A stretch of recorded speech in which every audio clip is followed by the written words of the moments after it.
Предметот за злоупотреба со спортските ваучери со процената штета од над 5 милиони евра влеза во судница. Отсутен беше прво обвинетиот Дарко Каевски, екс-директор на Агенцијата за млади и спорт, кој бил на домашно лекување по направена хируршка интервенција на тетивата, објасни неговиот адвокат Петре Шилегов. Останатите 11 мина обвинети, меѓу кои и председателот на Македонскиот олимписки комитет Даниел Димевски, директорот на Агенцијата за млади и спорт Наумче Мојсовски влегоа во судница. Обвинителката Лидија Раичевиќ ги обвинува за злоупотреба на службената положба и овластување и на совесно работење.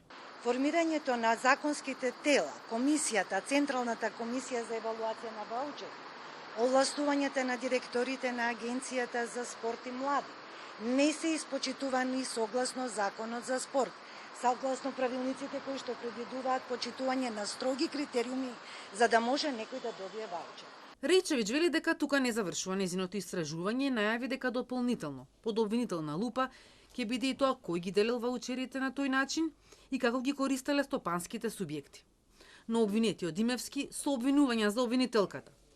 Вчера во пресрет на судењето поднели кривична пријава во МВР против неа и уште 3 други лица. Тврди дека го спинувала случајот и од лични побуди ги гони членовите на Централната комисија, на чие чело бил и тој, иако вели не биле надлежни да прават надзор. Свесно обвинителката во друштво на овие тројца други направи параван, магла, да наместо да се гони тоа што треба да се гони нешто сосема друго. Со единствена цел да се сокрие вистинскиот криминал, бидејќи има пријавено конкретни лица кои што тоа го направиле и да се створи фама дека нешто се работи. Сметам дека заврши времето на недопирливи во оваа држава, вклучително и обвинителите. Имаме еден јавен обвинител кој што служи затворска казна. Мислам дека ова е време да сериозно системот се позанимава и во своите редови. Раичевиќ порача дека незината работа ја оценува јавното обвинителство, а судот е тој што кажува дали има докази во подкрепа на обвинението и праша што ќе се случи ако сите обвинети им поднесуваат кривични пријави на обвинителите.